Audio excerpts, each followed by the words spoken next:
Pablo Miranda.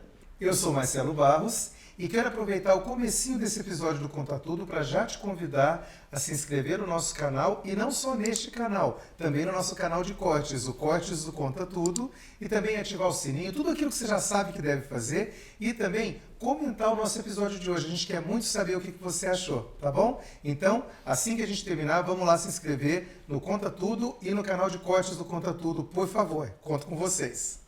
Gente, no bate-papo de hoje, a gente está com o professor André Carvalho. Professor, muito obrigado por estar aqui hoje com a gente. Obrigado. O professor André Carvalho ele é mestre em comportamento do consumidor e ele é CEO da empresa, da startup Catch People Insights.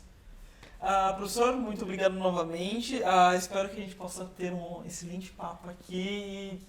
Vamos que vamos, gente. Eu que agradeço a oportunidade de estar aqui hoje, é muito legal. Obrigado, André, é um prazer receber você aqui, um colega de profissão, né? Porque eu sempre brinco que estamos executivos, mas somos professores. Mas no seu caso, o caminho foi o inverso do meu, né?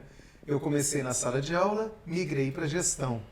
No seu caso, a gente conversava um pouco antes, ele migrou, o professor André, migrou da área de gestão para agora o mundo acadêmico em duas instituições, quer dizer, ele já veio com força. Então eu quero começar te perguntando exatamente sobre isso, André, considerando o mundo acadêmico e o mundo do negócio, do business, da gestão, o que você acha que é mais diferente nessas duas dimensões? É uma excelente pergunta. E aí aqui nós temos que pensar em dois mundos, né? O mundo aqui dentro da nossa casa, Brasil, e um mundo de uma forma mais ampla, tá? Uhum. Existe uma distância muito grande, lamentavelmente. Lamentavelmente existe uma distância muito grande. Eu estava comentando há pouco na classe que existe um mundo profissional, vamos dizer, das empresas, tá? E eles pensam que é um mundo prático, eles querem algo prático. A visão deles, a academia é algo muito teórico, discutindo o sexo dos anjos, sabe? Sabe aquele pessoal que fica pensando em algo que desconectado do nosso mundo, eu tenho que entregar resultado. Já o mundo acadêmico acha que o mundo executivo é um mundo despreocupado com fundamentos. No Brasil é bem diferente, Eu sempre me preocupei em trazer os dois para próximo, tá? Quando eu comecei a minha carreira lá atrás, eu comecei a minha carreira na área de exatas. Então, comecei na área técnica, de eletrônica. E aí agora já começo a falar um pouco da minha idade, né? Porque eu comecei na área de computação e mainframes, né? Nossa! Eu era o responsável. Mainframes, imagina, eu tenho um mainframe em um local e eu tinha vários terminais, vários locais onde a gente fazia consulta desse mainframe, né? E tinha uma conexão entre eles. Isso chamava teleprocessamento. Eu era responsável, trabalhava nessa área. André, Certo. Me permita te interromper, mas para a galera talvez nova não seja muito claro o que é mainframe. Você poderia explicar para a gente? Boa. Mainframes são aqueles computadores grandes, né? Hoje nós temos a microcomputação, que é aquele computador que você tem na sua casa, e o mainframe é aqueles computadores grandes que você vê, aqueles armários de computadores, literalmente aqueles armários de computadores. Como, por exemplo, a gente tem, para dar um exemplo conhecido, o mainframe do Banco do Brasil, que fica lá em Brasília, numa sala blindada e com toda aquela segurança, aquele papo todo, né? A maioria grandes empresas, né? As grandes empresas e os bancos ainda usam mainframe, né? Então, veja, depois disso aí, eu fiz engenharia, né? Estava na área de exatos, cansei da engenharia e fui para psicologia. Olha que isso aqui é uma senhora migração, hein? Cansei. 3 anos e meio. Quando eu vi aquela aula de eletromagnetismo, eu falei, não, deu. E aí fui fazer algo que eu gostava, algo que tivesse significado para o André. E Entendi. não, a engenharia era para o André, sim, mas com foco em negócio. Eu sei que eu já estava na área de exatas, trabalhando em computação, seria o fluxo natural. Uhum. Mas aí eu vou para a psicologia, me apaixono pela psicologia e vou estudar na PUC do Rio de Janeiro. É um lugar maravilhoso. Sim. E lá eu era um pouco estranho, né? Porque a PUC naquela época ela era freudiana, certo, e eu era comportamentalista. Então ou seja, eu tinha já uma discussão, uma visão de mundo diferente. E o trabalho de conclusão de curso Que é o trabalho- ponto em que o Pablo está agora, né? Meu trabalho com plano de curso foi a discussão da possibilidade da existência de uma inteligência artificial. Na psicologia, isso em 98. Olha que Porque a inteligência artificial hoje, no barzinho, estão já é assunto, é. Você Mas sabe- mais de 20 anos atrás, né? Ah, é bem diferente. Você entra no elevador, tem alguém falando de inteligência artificial. verdade. Aquele small talk, né? Ei, tá frio, né? E a inteligência artificial vai arrumar o meu emprego, né? No elevador é papo, agora tem tudo. Mas lá em 98 era algo bem difícil. Ainda mais na psicologia. Uma galáxia bem distante, né? Bem Naquela distante, época. bem distante. E ali E, sobretudo na psicologia, isso que é curioso, né? esse é o Que ponto. fosse um assunto na psicologia. Na PUC do Rio tinha espaço para isso, e isso fez o link para que eu entrasse no mestrado na psicologia. Mas a minha carreira começou a decolar. Certo. E eu tinha que fazer uma decisão, né? Jovem, né? Tinha que tomar uma decisão. Invisto na academia ou invisto na minha carreira profissional? Não dá para fazer os dois, porque o mestrado na PUC ele era integral, então eu teria que não poderia estar E o trabalhando. máximo que você conseguiria seria uma bolsa que não se compararia ao outro eixo, né? A outra Aí é o dimensão. lado ruim brasileiro, né?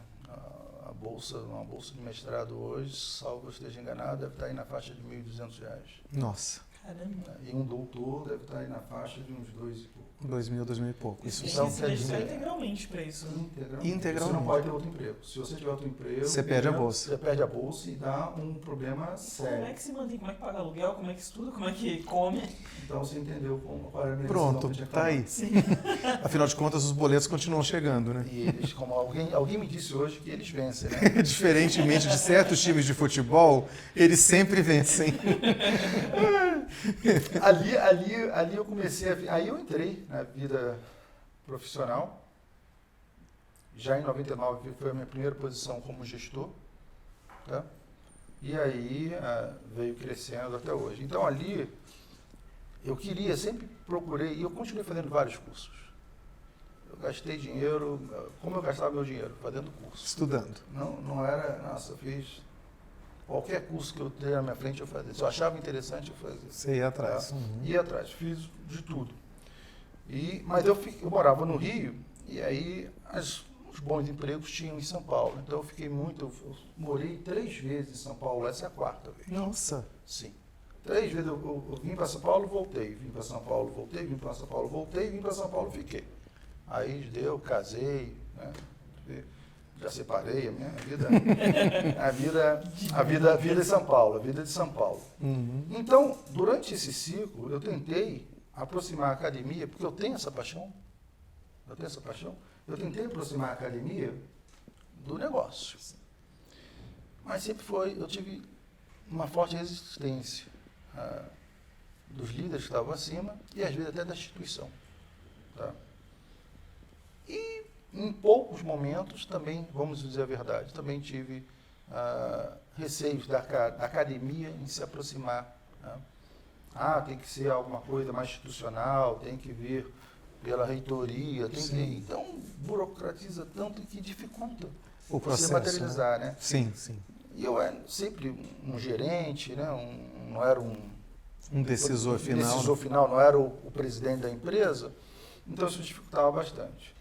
Na última empresa que eu trabalhei, eu fui muito feliz, né? Eu consegui montar uma equipe e era uma empresa que não tinha nenhum sex appeal, é uma empresa de call center. Eu trabalho na área de analytics, na área de inteligência artificial. Uhum. E eu consegui montar uma equipe e eu sempre estava conversando com uns amigos recentemente, de um grupo que eu contratei como estagiários. Olha que interessante. E é delicioso ver isso, cara. E vocês Saber mantêm que tá- contato até hoje. Opa, eles somos amigos. Um é um gerente sênior de um grande banco, um dos maiores bancos brasileiros, um dos 2 maiores bancos brasileiros. E a outra é gerente sênior de uma grande Big Tech brasileira. Olha só. E eles cresceram, eu fui Coisa acompanhando, né? E foi legal porque eu falei para eles, algo que eu sempre me preocupei é montar uma equipe mais inteligente do que eu. Sim. Melhor do que eu. Sempre. Eu quero uma equipe que as pessoas todas entrem e elas sejam melhores do que eu, sejam mais inteligentes, tenham maior capacidade, porque assim que tem que evoluir a equipe. Eu tenho muito mais que direcionar do que ficar. Então, isso eu tive sempre, talvez, isso eu trouxe da academia. Certo. Entende? Aquela preocupação, valorizar o conhecimento, a formação, a inteligência. Não ter medo de chegar e ter alguém muito melhor do que eu. Que não é comum no mundo corporativo, exatamente. né? Você colocou, agora você pegou. Esse é o que ponto. tem a ver com aquele papo, não sei se você já teve a oportunidade de assistir, André, que foi muito recente, mas ontem estreou um quadro que a gente tem no Conta Tudo, chama Entre Nozes, porque é um bate-papo entre nós, tanto com o Pablo e comigo, que a gente escolhe um tema para a gente debater em 5, 10 minutos, menos de 10 minutos. E falávamos sobre liderança. E uma das nossas conclusões foi essa, que o líder é aquele que dá autonomia para que a equipe possa chegar a soluções. O que não acontece com o chefe tradicional no mundo corporativo, né? Eu nunca tive esse receio, eu acho que isso ajuda a academia, porque na academia você vê o seguinte, você estuda e descobre que você não sabe nada. Quanto mais você estuda, mais... Porque você começa... a minha área é área de redes. Né? O Pablo sabe disso. Daqui a pouco eu vou falar um pouco sobre isso, é a minha paixão. Eu sou apaixonado. Se eu começar a falar isso aqui... Vamos até amanhã. Nós vamos virar à noite. Por favor. Eu vou engatando em um assunto. Mas eu estudo isso e eu falo assim, cara... Não sei nada. Eu sei isso aqui. Não, como é que pode? Eu estou olhando... eu sei isso. Aí quando eu vou ler, cara, eu nunca vi essa perspectiva, cara. Então, na academia, ela tem um pouco... na academia tem um pouco, sim, de arrogância, de alguns casos. Da soberba, né? Da soberba, porque... Mas também tem um pouco de humildade, tá? Os mais sagazes percebem que tem que ter humildade, porque, cara, você não sabe nada. Você não sabe nada. Isso me ajuda. Eu acho que isso me ajudou, entende? Eu acho que isso me ajudou na vida executiva, porque eu nunca tive medo de ter uma equipe que todas as minhas equipes foram assim, tá? Muito melhores. E eu fui muito feliz nesse último emprego, exatamente por causa disso. Eu consegui trazer uma equipe muito séria. Tinha doutores. Eu estava fazendo meu mestrado, já tinha doutores na equipe. Tinha doutores na minha equipe, tinha doutorandos na minha equipe, todos tinham no mínimo um mestrado. No mínimo mestre. O menor, quem era? Você que estava mestrando ainda. Que estava mestrando ainda e era o chefe. E olha, maravilhoso, maravilhoso. Isso seria legal. Hoje, quando você pensa alguém formando como doutor no Brasil, tanto o próprio doutor, às vezes, pensa em ir para a academia, lecionar, como o mercado vê o quê? Se ele está fazendo doutorado, ele vai trabalhar onde? Então, André, e isso se conecta com aquilo que você disse no começo da sua participação, que só reforça a cisão entre o mundo corporativo e o mundo acadêmico. Marcelo, e por isso, aquilo que eu comecei dizendo que eu tinha que dividir, separar o mundo Brasil do mundo. Tá? Por quê? Quando você vai no exterior, é muito comum você ver um PhD em uma empresa. A cooperação. Né? Não, ele trabalhando na empresa, ele se contrata porque ele é um PhD. Você tem razão. Esse é o motivo que eu estou contratando. Da contratação. Porque ele é um profissional que tem um doutorado na área que eu estou atuando aqui. Então, vamos contratá-lo. Isso não tem no Brasil. Você tem razão. Isso é uma barreira que nós temos que superar. E é puramente cultural, né, se a gente for pensar, André? Totalmente. E eu luto muito. E aí, quando eu saio dessa última empresa, eu vou trabalhar um tempo curto numa startup. E aí, olha que coisa legal. Tem uma empresa de tecnologia, a SX. Certo. A SX é uma empresa de tecnologia, Gold Partner Microsoft. Tinha uma parceria, a Microsoft chamou a SX para fazer um trabalho, que é como é que você transforma a voz em um dado que eu possa consumir e analisar. Olha. Isso é uma das linhas do meu mestrado. Certo. Eles tiveram sucesso, fizeram muito bem o trabalho, mas o que aconteceu com a SX? Eles fizeram o trabalho, mas eles viram que chegaram num ponto que não conseguiam avançar. Tá. Porque faltava o quê? Base, fundamento. Entendi. Tecnologia, nossa, eles nadavam de braçada. Tá. Eles são muito bons, tanto que eles são o Gold Partner da Microsoft. Né? Hoje eu trabalho já com a AWS, então eles são muito fortes nisso. Mas eles bateram numa barreira. E aí, olha que legal. Eu fui convidado para ter uma conversa com eles. Pô, um profissional trabalha lá, eu conheço, aí já estava lecionando, O professor André, que ele fez o mestrado nisso, ele trabalhou numa empresa falando disso, eu acho que vale a pena vocês conversarem com ele. Não, a gente já conversou com todo mundo, já falou com... Eu sei que vocês conversaram com gente muito boa, mas uma conversa não tem nada com ele. Não tem nada. O que você tem a perder? Uma conversa. Olha aqui, ó. O que você tem a ver? O que você tem a perder? Só uma conversa. Né? E aí eles chamaram, os sócios conversaram comigo e eles falaram, poxa, que interessante, cara. Não tínhamos visto essa abordagem. Não tínhamos visto alguém que pegou a teoria e colocou como isso e aplicou. E a minha dissertação de mestrado era extremamente aplicável. Não é teórica. Né? E aí falaram, pô, vamos conversar. E dessa conversa surgiu essa startup. Né? Que ela é separada da SX. A SX é minha sócia nessa startup. Na É na Cat. Né? Então a Cat ela tem 2 sócios. Eu e a SX. A SX com todo o know-how de tecnologia que eles possuem. Desenvolvimento, software. E você com a abordagem metodológica. A tecnologia que eles precisavam. Poxa, podia ter várias outras Cats no Brasil. Podia ter outras Cats. Podia ter outras empresas que tivessem essa abordagem, né? Não temos nada de especial. Se falar, o que tem em você de especial? Nada. Não temos nada de especial. Então é isso que eu digo. Sim, concordo com você, é cultural. É cultural. Poderíamos ter outras empresas que se aproximassem da academia e dessa oportunidade de materializar algo que você está estudando, mas que tem uma aplicação e resolver um problema real, fazer negócio. Tá? Hoje, eu estou muito conectado ainda com a academia. Eu sou professor. Sim. Sou professor da FIAP em MBAs. E aí o psicólogo, né? Dando aula lá de inteligência artificial. O psicólogo dando aula de inteligência artificial, o pessoal... Porque, veja, com o MBA é diferente de uma graduação, né? São profissionais já graduados, né? Sim. Às vezes gerentes, executivas, né?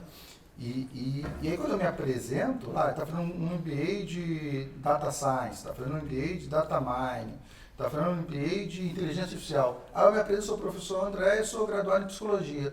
Eles já olham um para cada outro assim, cara.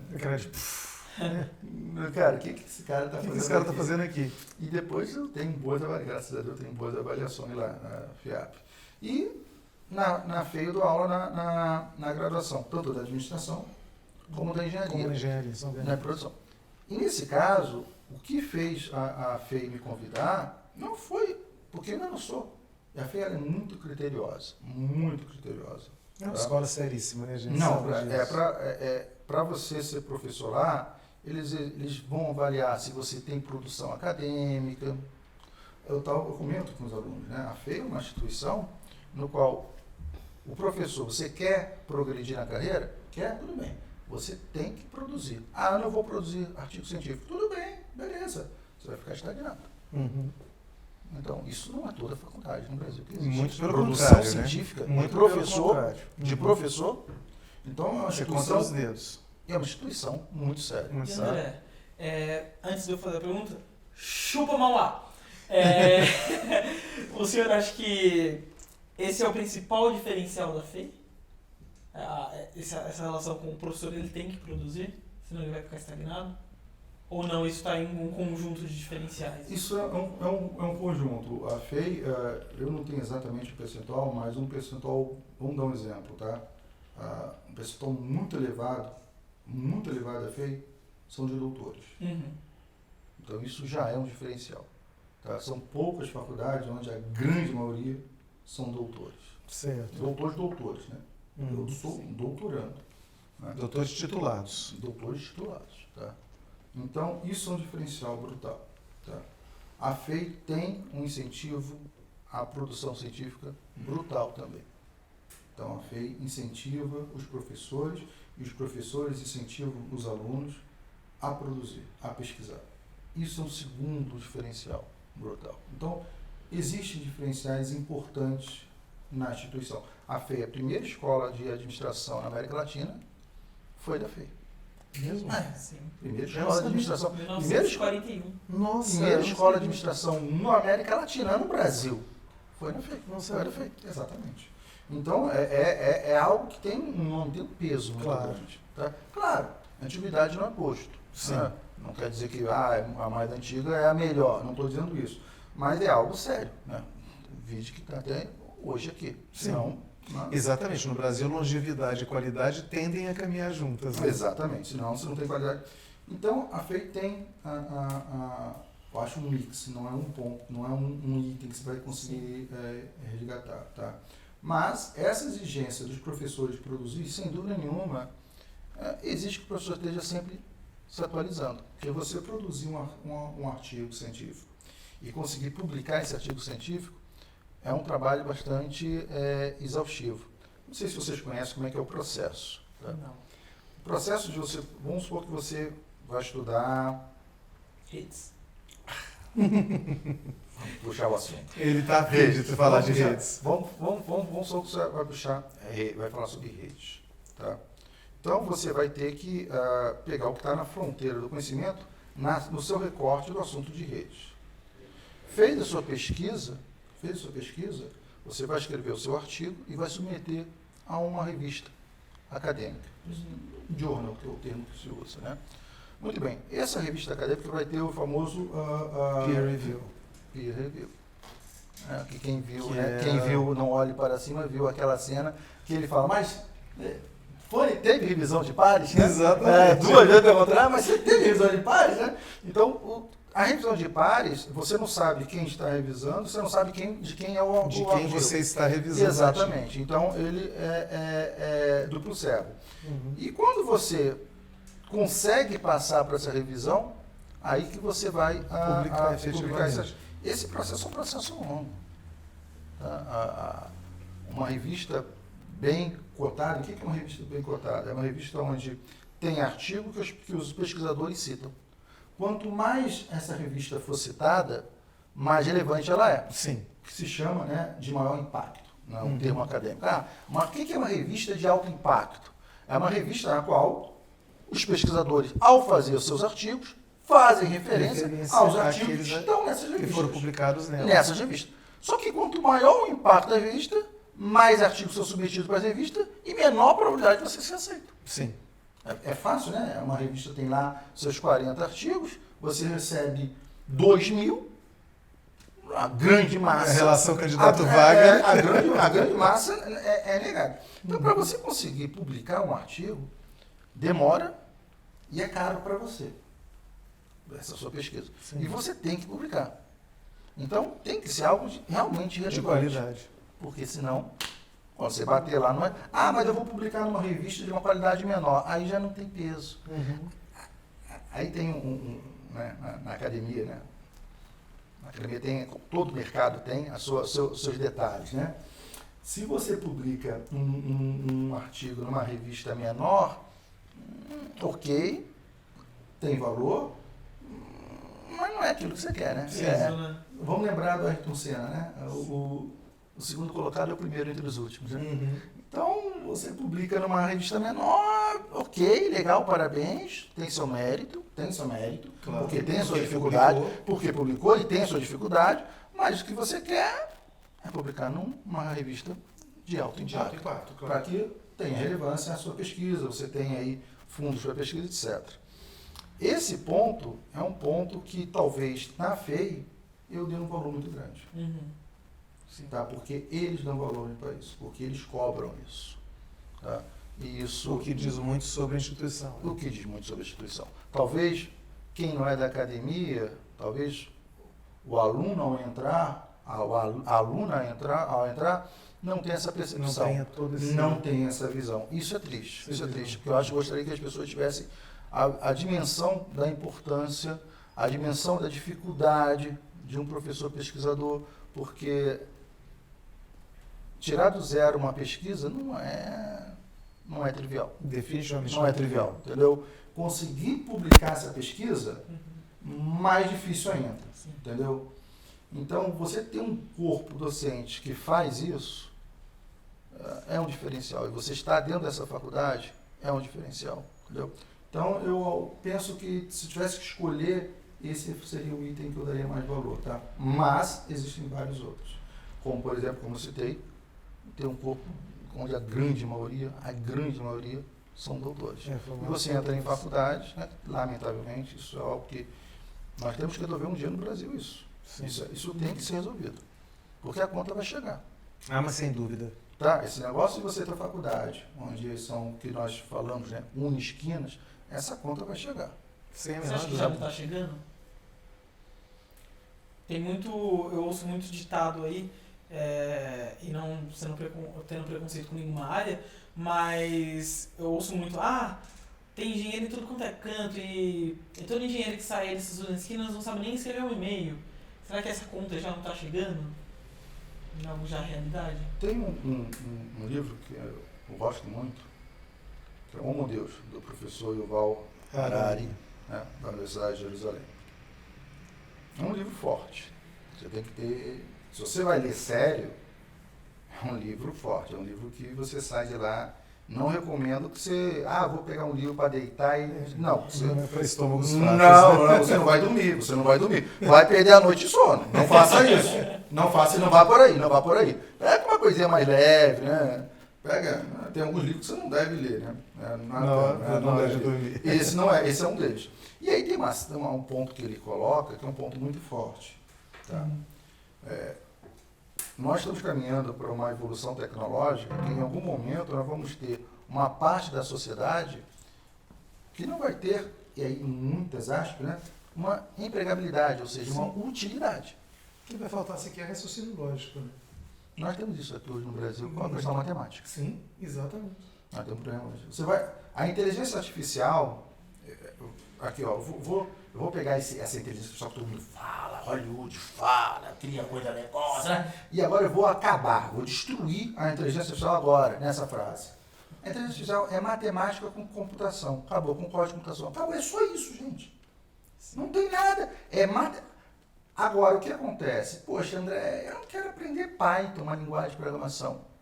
As empresas estão resolvendo isso. Existe hoje modelos que se chamam no-code, que você consegue criar uma inteligência artificial sem uma linha de código. Sem uma linha de programação. Sem uma linha de código. A FEI teve a FEI Portas Abertas e eu fiz isso lá na sala. Tem até um post no LinkedIn sobre isso.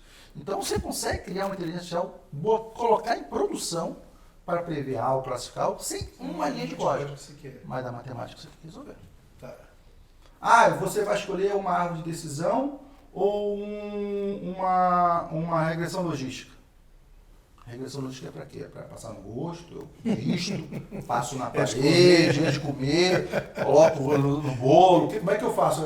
Porque, se você não sabe... Então, o código eu resolvi. A matemática você vai ter que aprender. Vai ter que saber usar. Isso é um ponto fraco que nós temos aqui. Tá? Esse ponto fraco então, o que o Yuval Harari fala? Vão ter pessoas que vão ter problemas para encontrar emprego. Nesse momento eu concordo com você, Paulo. O Brasil está tendo esse problema. Tá? E tende a piorar, com tendência de piora. Olha, Marcelo, considerando a multiplicação dessas unisquinas, dessas universidades de baixa qualidade, que aconteceu, teve uma explosão que veio a reboque do FIES, e que agora não, mas há alguns anos com a mudança do FIES acabou havendo uma certa acomodação desse mercado. Mas houve faculdade despejando profissionais mal formados no mercado durante um bom tempo. A situação vai piorar por causa da pandemia. Sim. Porque o que aconteceu? Um salto de desenvolvimento aí muito rápido. Sim, mas o problema é outro. Esse problema vai ser lá na frente, vai ser daqui a 5, 10 anos. Então, nós estamos olhando agora, meio que o problema não é meu. Né? Então, quem está aí nos seus final de carreira vai falar, cara, esse problema, esse BO é de quem vem na frente. Eu não sou Não é meu, esse BO não é meu. Não olhe para mim. Então, é isso que está acontecendo. Porque esse problema vai acontecer daqui a 5, 10 anos. O que está acontecendo? Com a pandemia, foi permitido que as universidades aumentassem o percentual de aulas online. É verdade. Sim. E também está sendo autorizada em muitas formações, graduações plenas, não é tecnólogo, isso aí não é médico, é tecnólogo, tá? Mas graduações plenas de 4 anos, 100% online, EAD. A qualidade disso é muito ruim. É grotesca. Se você tiver uma aula online de alta qualidade, gente, funciona. Excelente. E é possível. É factível. Tivemos. Só que, sim, agora tem que investir um investimento brutal. Quem usou isso como recurso para economizar dinheiro não vai nunca chegar ao que você está falando. É aquele que saiu recentemente uma matéria no jornal semana passada, semana retrasada, que circulou entre os professores. Turma com 400 alunos online. Meu Deus. 400 alunos numa sala de aula? Uma sala online. Cara, que loucura. Essa conta vai chegar. Vai chegar. E pouco E não vai ser importa bonita. qual seja a formação. E essa conta vai chegar de diversas formas. Porque quando esse profissional é formado, a tecnologia vai avançar e ele vai ter dificuldade. Vamos lá, vamos botar o pé no chão. Vamos botar o pé no chão aqui. Eu pego aqui e vou ensinar inteligência artificial. Eu ensino inteligência artificial para vocês. Então vamos ensinar aqui como é que se faz um modelo de previsão de vendas. Eu ensino a vocês. Mas a matemática você tem que ter. Se você não tem essa formação matemática, você não vai conseguir avançar. Muitas vezes você tem dificuldade de ler e entender o que você está lendo. Na minha empresa, né, nós usamos a linguagem oral e a linguagem escrita como dados. Certo. Números, ao invés de você fazer conta com 1 mais 1 igual a 2, eu faço com palavras. Isso. Eu transformo vozes em palavras, em texto, minero isso e faço análise de comportamento. Para saber por que você não está comprando produto, por que alguém está cancelando o produto, por que você vende e o outro não vende. Essas são perguntas de negócios que eu resolvo. Certo. Muito bem. Qual é o problema desse mercado? O problema desse mercado é que ele trabalha com um tipo de dado que poucas pessoas conseguem trabalhar, que é voz e texto. Sim. Então, o que eu fiz na CAT? Eu criei um modelo onde eu já entrego para o nosso cliente ele pronto. Ele não precisa saber de cálculo matemático. É clique e arrasta. É selecionar. Caixinha de lógica, né? Só isso. Se você pega uma criança aqui, eu ensino a mexer na CAT, aprendi. Perfeito, legal. O que a criança não vai saber fazer? Não, matemática. Não, essa eu resolvi. Até isso eu resolvi. O que ela vai ter que saber? Qual é a sua pergunta de negócio? Qual a sua dúvida? Sim. Qual o seu problema? Meu problema é que eu não vendo. Tá. Tudo bem, perfeito, legal. E aí? O que você quer analisar? Não sei. Voltamos ao raciocínio lógico. Você entendeu? Você entendeu o ponto? Até matemática eu resolvi. Se você for pegar minha ferramenta e falar, pô, André, mas tem lá análise de correlação. Se você não sabe o que é análise de correlação, não precisa saber. Ela faz a análise de correlação, te dá o resultado e te diz as palavras dentro de um contexto que estão mais próximos. Acabou. Pronto, você formou o contexto? Formei, entendi. Então, tudo bem. Eu já resolvi a matemática, resolvi a programação, resolvi tudo. Resolvi que é voz, transformei em texto. Cara, já resolvi todo o seu problema. Mas agora chegou um ponto além. Qual é o ponto além agora? Qual o seu problema de negócio? Eu não consigo vender. Perfeito. E qual é o seu ponto de análise? Qual a sua hipótese? Qual a hipótese? Exatamente. Não faço a menor ideia. É isso Assim que fica acontece. difícil, É isso né? que acontece no mercado. Então, vê que a conta chegando?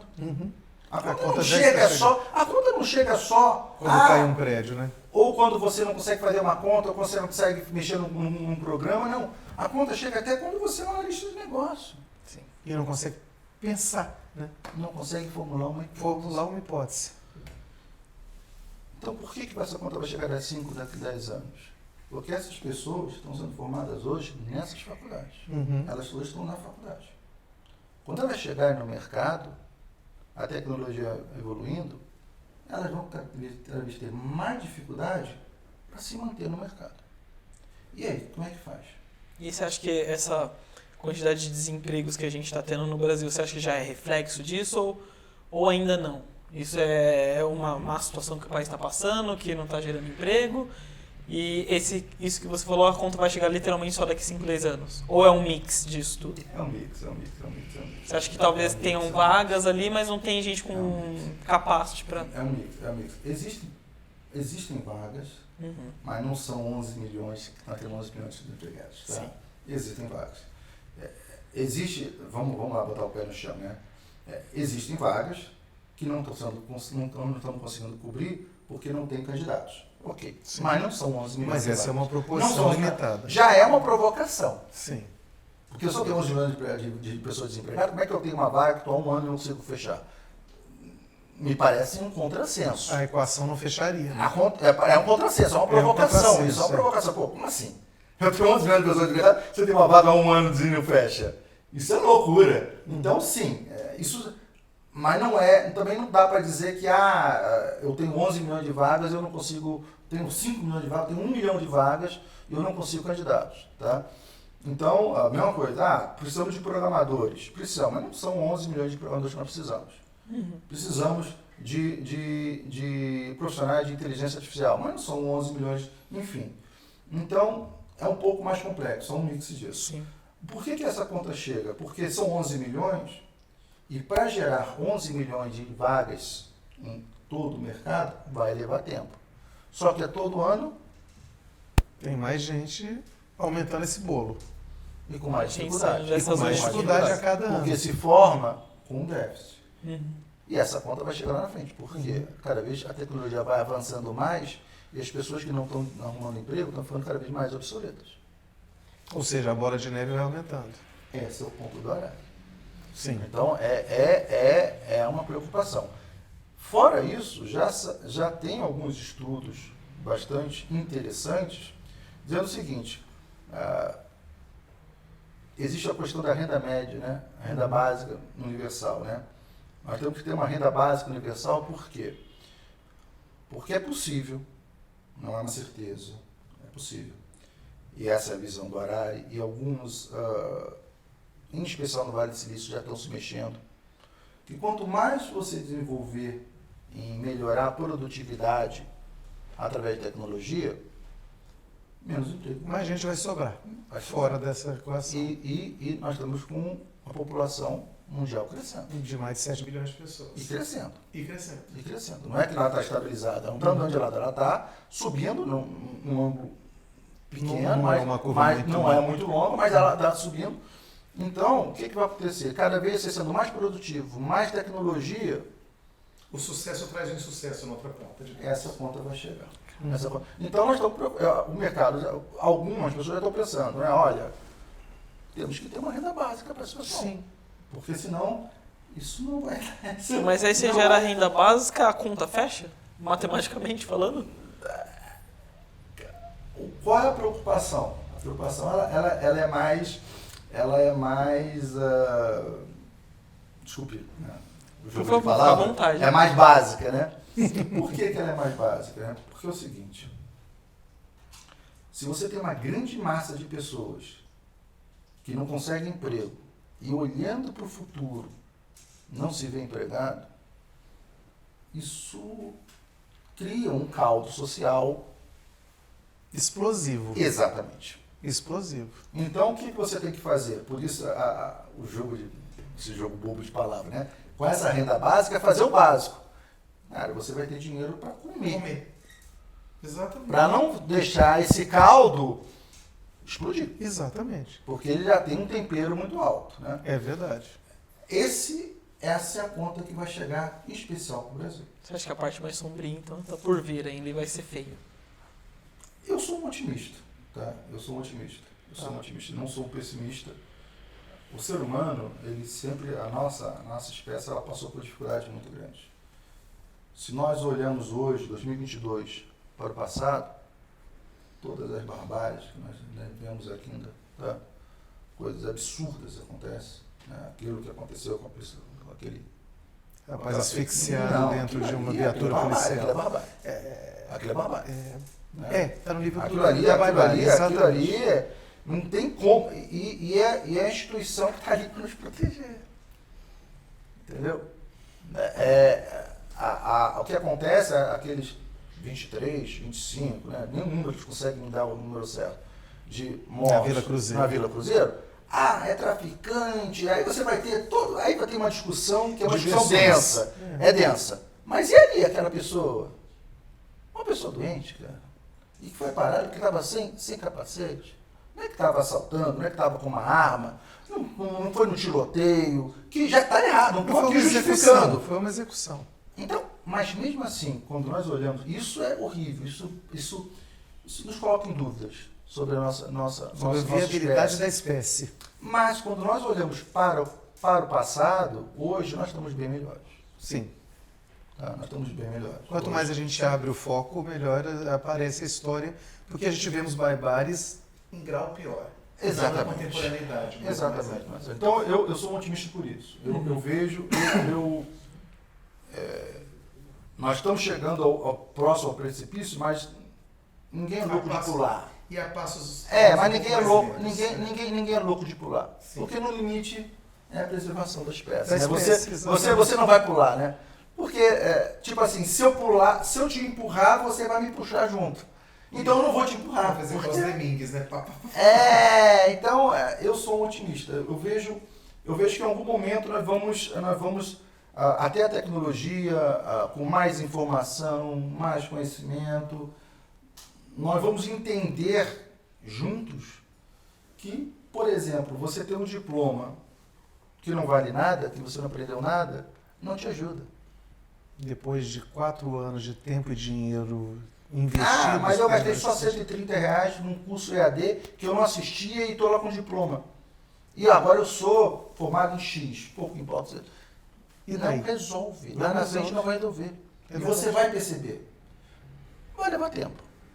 Mas por isso que eu sou otimista. Eu sou otimista que nós vamos passar o conhecimento, as pessoas vão conversar.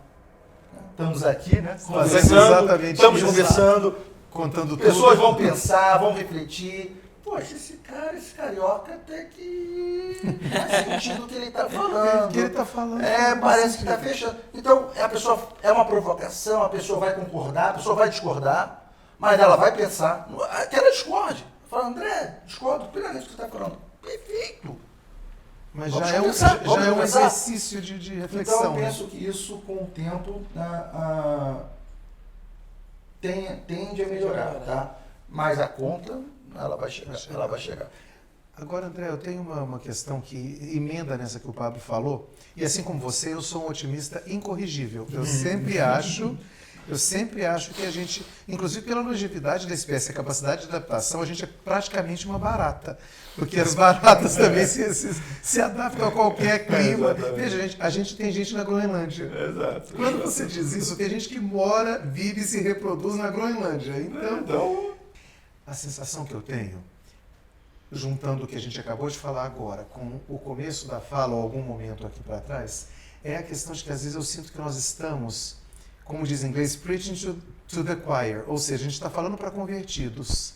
Então, quem está assistindo esse episódio, quem está discutindo isso na academia, quem está discutindo isso nas boas companhias, nas boas empresas, é um grupo muito pequeno. E o restante do público, seja neste país mais intensamente ou em outros, está mais preocupado com o que vai comer amanhã, ou com quem vai ganhar o Big Brother, ou com, sei lá eu, a última bobagem que um ou outro político falou, etc, etc. E aí me parece que o alcance desse esforço que a gente faz, você, mais do que nós inclusive, acaba sendo mais limitado. Eu estou sendo pessimista nesse aspecto? Qual que é a sua análise? Para começar, a primeira parte é uma verdade quase que absoluta, né? Toda uma parte da população brasileira está passando fome. Está voltando a ter problema de fome no Brasil. Eu não queria entrar nesse assunto, mas... É surreal que esteja falando disso. Eu não queria entrar nesse assunto, mas tem que entrar. Está errado o nosso lado político, gente. É óbvio. Está errado, né? Eu sei que aqui vai ter gente que parou de assistir, né? Mas... Ou que você viu comentários aqui embaixo impublicáveis. Mas, gente, o jeito que nós estamos com isso está errado. Não podemos, Se eu tenho pessoas com fome, elas não estão preocupadas com essas questões. Claro. Elas estão preocupadas. Se eu tenho 11 milhões de pessoas desempregadas, elas não estão preocupadas com esse ponto. A preocupação dessa pessoa é mais básica. Claro. A população de rua aumentou, gente. Muito. Então estamos falando a essa altura do campeonato de dezenas de milhões de pessoas nesse país em segurança alimentar. Ou seja, pessoas que não sabem se terão comida na próxima refeição. É isso. Então, nesse caso, como a gente pensa em algo como o caminho da espécie, né? Nesse caso, de novo, eu sou um otimista. Tá? Eu sou um otimista no qual nós vamos perceber que o caminho que nós estamos seguindo, ele não é o melhor para a população. Sim. O Brasil, e nós temos que acabar com essa ideia, arrogância, é de bom tom, né? Nós refletimos que existe um pensamento ingênuo, que o brasileiro é bonzinho, simpático, é o povo mais alegre do mundo. Nós temos problemas seríssimos. Nós somos um dos 3 países que mais matam mulheres no mundo. Nós somos o país que mais mata transexuais LGBT no mundo. Uhum. Então, gente, vamos parar, né? Vamos parar com esse negócio. Tá? E eu não posso ver de forma natural a população das pessoas que estão morando na rua e achar que nós estamos no caminho certo. Tá? Então, mas isso, há indícios que isso o povo já percebeu. Sim. Tá? Pelo que está se desenhando, há indícios que o povo já percebeu. Algo tem que mudar. Né? Então, essa pauta, eu ainda continuo sendo otimista. Temos um problema sério aí, vamos para fechar o nosso tema de hoje, vamos fechar com o redes. Né? O que aconteceu, o que aconteceu é que a internet, uma palavra forte, peço licença, a internet deu a voz para os idiotas. Né? Então, nós sempre tivemos na nossa história as pessoas com ideias não são exóticas, idiotas. Sim. Né? Nós sempre tivemos na nossa história. Né? Eu, quando eu era jovem, eu sempre gostei de ler. Então, Eric Van Dane, né, eram os deuses astronautas. Não é uma questão idiota, mas era engraçado, era legal. Triângulo das Bermudas. Nesse caso era exótico. Era exótico. Outro adjetivo Então, esse ponto é legal, então sempre teve. Isso não foi com a internet. Né? Que as pirâmides foram construídas pelos alienígenas. Então, gente, isso sempre teve. Isso não é a internet, não é isso. Só que tem ideias idiotas que as pessoas estão aumentando na internet. Isso é um problema. Acho que foi Humberto Eco que disse que a internet pôs o idiota da Praça Central no megafone para falar para o mundo inteiro. Foi ele mesmo. Foi o Humberto Eco que ele era bem crítico. Ele via a internet de uma forma positiva, mas... com risco alto, né? Ele era um daqueles que dizia que algo tinha que ser feito. Né? Então, eu penso que isso é um problema sério que nós temos. Tá? A internet é maravilhosa, as mídias sociais são maravilhosas, tá? Os aplicativos são maravilhosos. Olha nós aqui. Não é? Olha nós aqui. Sem ela não estaríamos aqui. Não. Né? Então, tem coisa maravilhosa. Mas, né, por todo grande poder, vem grande responsabilidade. Já dizia Tio Ben. Então, isso é um problema que nós temos que resolver, tá? Porque essas ideias idiotas estão levando pessoas a acreditar em ideias idiotas. Sim. Tá? Como que isso conversa com essa questão de redes? Porque agora até eu fiquei curioso. De tanto Pablo falar disso, agora eu estou curioso. É porque dentro de rede existem alguns conceitos importantes. Um conceito importante dentro de rede é a homofilia de laço. Tá? Homofilia de laço é aquilo, eu vou me conectar, eu vou estar conectado com alguém que possui, eu tenho maior facilidade para conectar com alguém que possui homofilia de laço. O que é homofilia de laço? São pessoas que comungam das mesmas ideias, ideais, valores, crenças e experiências. Sim. Então, quanto mais eu tiver dessas variáveis em comum, maior a força dessa conexão. E aí, eu tendo a aceitar com maior facilidade, o meu senso crítico é menor quando alguém muito próximo, muito igual a mim, que pensa igual, fala uma barbaridade. Então, por exemplo, gente, alguém falar de nazismo? 2022? É sério isso? Terra plana, né? Não, a Terra plana é algo que é uma preocupação, tá? A Terra plana, desculpa, tossi. A Terra plana é uma preocupação, porque realmente começa da coisinha boba e vai aumentando, tá? Mas não dá pra você aceitar alguém falando de nazismo em 2022. O pior não é nem falar, o pior é o número crescer. E praticar, e criar... Achar que é legal, acha que é possível, é uma possibilidade. Não é possível, vamos... Tinha que ter um partido nazista. Como assim, cara? Estamos falando de aniquilação de pessoas, é absurdo. E se você tem uma homofilia de laço, você vai falar, não, mas qual o problema? Qual o problema de você ter um partido nazista? Você fala assim, você falou? Você está entendendo o que você está falando? Você leu história? Você sabe o que aconteceu? Você sabe quantas pessoas morreram para acabar com isso? Como é que é assim? Tem que ter. Ah, não, mas isso não é democracia. Não, isso não é liberdade de expressão. Você dizer que tem que matar o outro não é liberdade. Eu tenho o direito de dizer que eu quero matar a pessoa. Eu quero não, aniquilar você não tem esse. Não, você não tem esse direito. Não. Mas dentro da homofilia de laço, você começa a criar uma câmara de eco que você coloca uma ideia e essas pessoas estão tão conectadas através de outros ideias, ideais, valores, crenças, experiências, que não é necessariamente isso. Que alguém coloca uma ideia idiota e devido a essa conexão dessa rede, ela ressoa. E ninguém acha absurdo. Olha o risco disso. Então, A gente consegue trazer um exemplo prático disso? Não precisa ser de ideia idiota, mas de que mostra como esses laços se conectam e crescem. Por exemplo, a Anitta, deixa eu falar. O John Berg é um professor da Universidade de Stanford. Ele escreveu um livro muito legal chamado Contágio. Ele diz o seguinte, existem 6 elementos que fazem algo se tornar viral. Aqui. Como é que se torna viral? Então, a moeda social, né, quando eu conto sobre esse episódio e alguém fala, pô, interessante, quero ver, legal esse assunto. Né? O gatilho, né? Algo que nós conversamos e a pessoa, pô, que legal, né? Lembra aquele episódio que o cara fala disso? Né? O público aí não tem muito controle, né? É mais ou menos quem assiste, né? A história, eu sempre procuro contar uma história, não sei se vocês pegaram que eu sempre conto uma história quando eu passo uma ideia, né?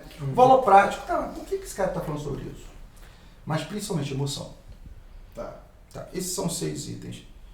Quando você coloca isso e estabelece uma comunicação com alguém, tá? E essa pessoa se conecta com essa ideia, você cria um laço. Então vamos supor que você faz um post numa mídia social qualquer sobre nosso conversa hoje aqui. Nossa conversa. E coloca lá um tema. Pô, o cara falou, professor de psicologia que trabalha com inteligência artificial. Cara, se você nunca viu isso, agora tu conhece um cara que fala sobre isso. Pô, psicologia, inteligência artificial, existe isso? Ah, esse cara não tem fundamento, Vou ver que esse cara não tem fundamento. É raso. Então, quando ele assiste e ele gosta, tá? Ele chega, essa pessoa que assistiu, vai postar um comentário na rede dela. Não no vídeo, na rede dela.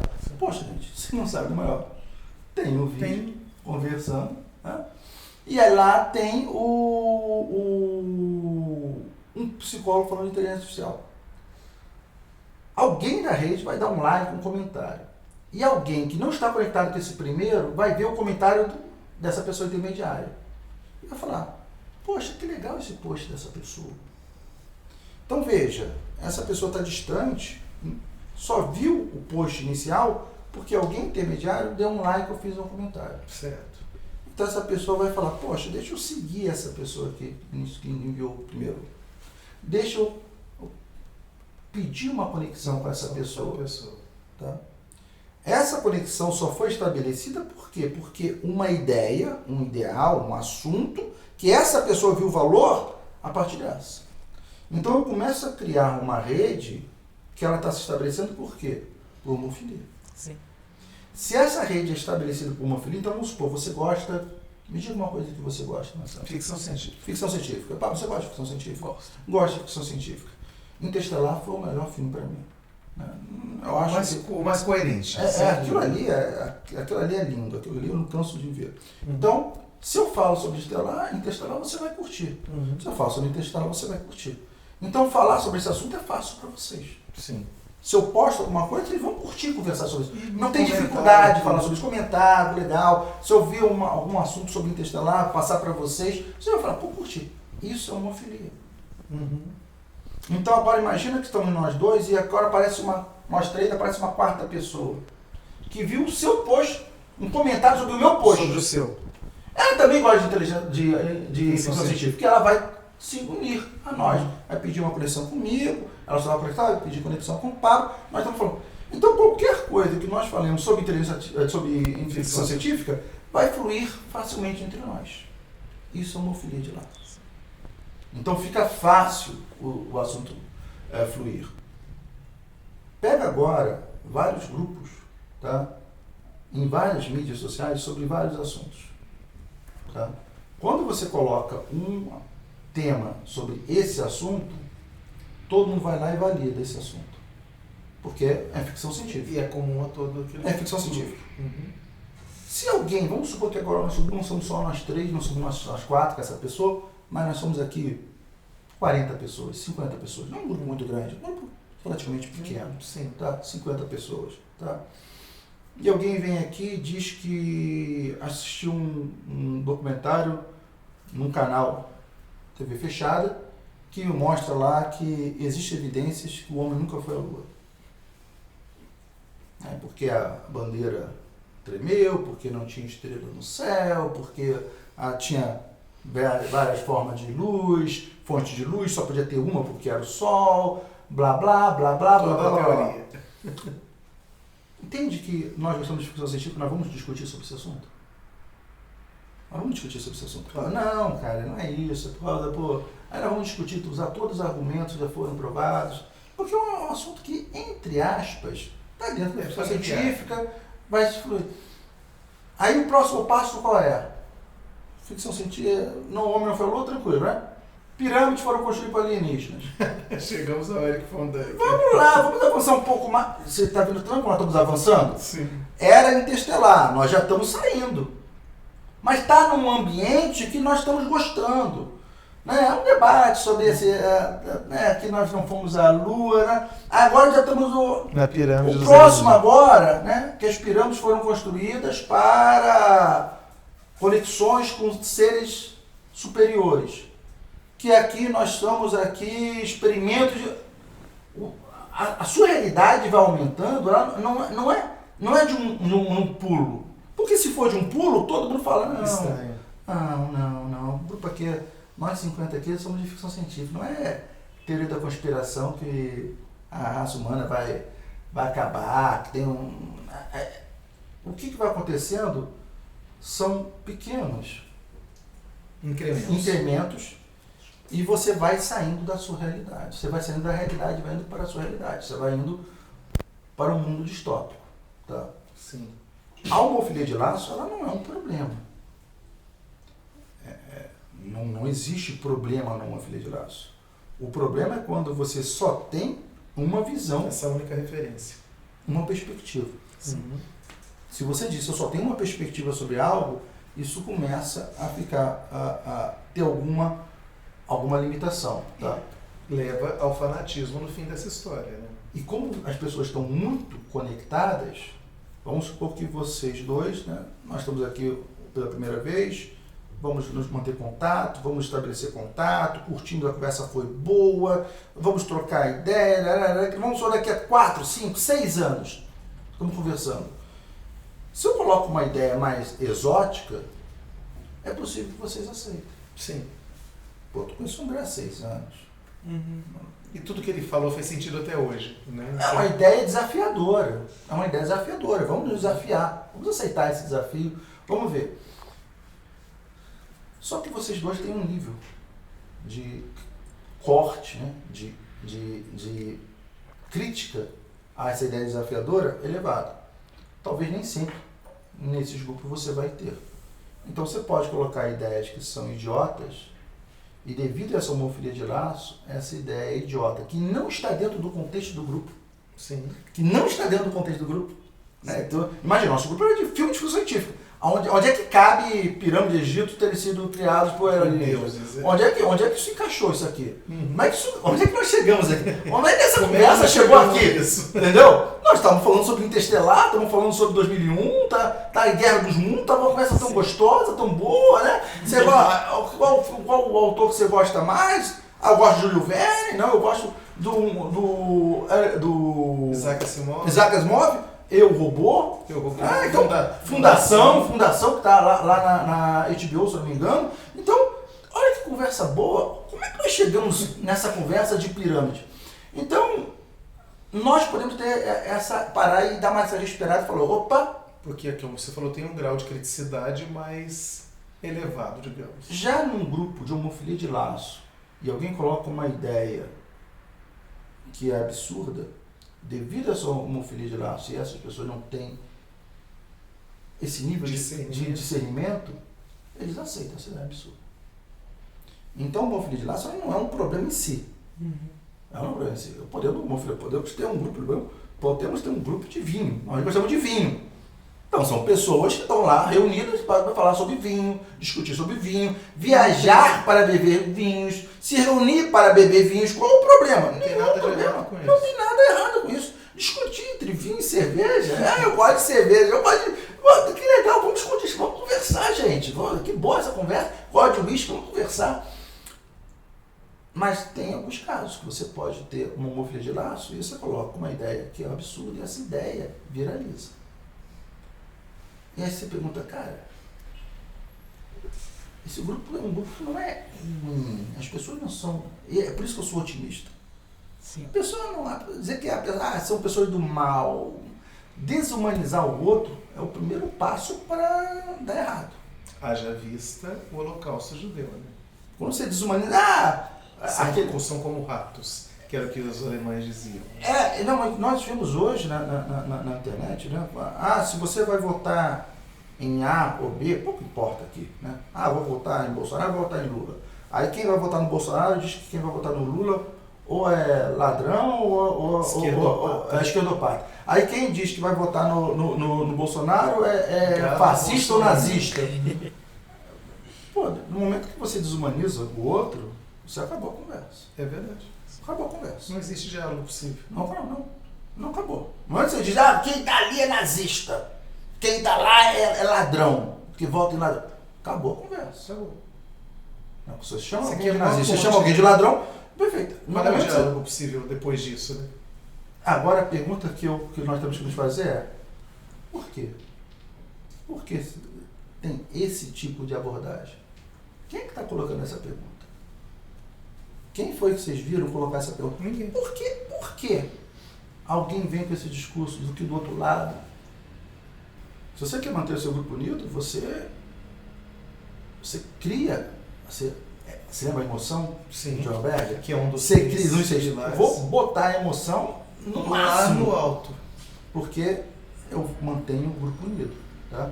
E eu quero que esse grupo ataque o outro. Sim. Só que essa lógica beligerante, essa conta não fecha. Não fecha. Mas, de novo, já indo para o nosso... Mas eu acredito que, completando o meu raciocínio, sim, eu sou um otimista. Eu sou um otimista porque, de novo, no limite existe a preservação da espécie. Instinto da preservação da espécie. Você não aperta o botão de lançar um míssil nuclear. E não dá aquele passo. Você não dá. Você sabe que não tem um depois. Né? E mesmo que você queira, né, alguém vai te impedir. Né? Alguém vai chegar e falar, cara. Aí não, né? Aí não. Acho que eu sou um otimista. Temos. Não. Porque foi isso, né? Para concluir, se você olhasse em 38, as pessoas estavam pessimistas. Sim. Em 38 as pessoas falavam, cara, não vai acabar. Porque do outro lado tem um cara dizendo que vai botar fogo no parquinho. Né? Agora nós temos em vários lugares do mundo pessoas querendo botar fogo no parquinho e estão aceitando. Mas quero crer que nós vamos entender que tem dentro desse grupo, dentro dessa homofilia, o grupo vai ver que aonde é que nós chegamos a discutir a pirâmide sendo construída pela alienígena num grupo de ficção científica. Cara, onde é que nós chegamos? Por que nós chegamos lá? E aí nós vamos que esquina a gente dobrou, né? Que esquina dobramos. Muito bom. É isso, então? Excelente, excelente. Mas, eu acho que, professor André, você tem que voltar para uma segunda rodada aqui pra gente falar mais de redes, porque esse assunto é complexo e é bom. E é apaixonante, né? E o que eu sinto é o seguinte, uma riqueza que tivemos, já te agradecendo, André, dessa conversa, e que tem sido uma tônica pela generosidade de vocês, nossos convidados aqui no Conta Tudo, é assim, a gente dobrou esquinas muito legais. Porque a gente começou falando de matemática e falando de inteligência artificial, negócios e academia, e chegamos a anos desses astronautas, passando por várias coisas aí. E eu acho que é exatamente isso que enriquece a nossa reflexão e do pessoal que nos assiste. Então quero aproveitar essa fala para agradecer imensamente pela sua presença aqui, por todas as reflexões que você promoveu aqui no Conta Tudo, e sobretudo que eu faço questão pela generosidade de compartilhar seu conhecimento, sua experiência de vida, contar para a gente o caminho que você trilhou, e isso sem dúvida é enriquecedor para nós aqui, para quem nos assiste, e promove reflexão e faz a nossa contribuição bem pequenininha, mas necessária para que o mundo vá se transformando num lugar melhor. Então, muitíssimo obrigado, André. Eu que agradeço, foi uma honra estar aqui com vocês, um carinho por vocês. Professor, muito obrigado. Quer dizer que é uma honra ter o senhor aqui com a gente. Eu estou há 3, 4 semestres tendo aula com o senhor e assim, o nível da aula é algo assim, você sabe a qualidade que você tem, é destoante. E foi uma honra ter tido aula com você, tá recebendo o senhor aqui. Eu espero que isso se prolongue, já que estou me formando, gente, graças a Deus. E esse é o último semestre, então, mas a gente tá sempre aqui com portas abertas pro senhor. Obrigado. Tá certo? Obrigado. Muito obrigado. A casa é sua. Satisfação estar aqui com vocês. Obrigado. E o pessoal faz o que agora, Pablo, pra gente concluir? Galerinha, seguinte, lição de casa de sempre.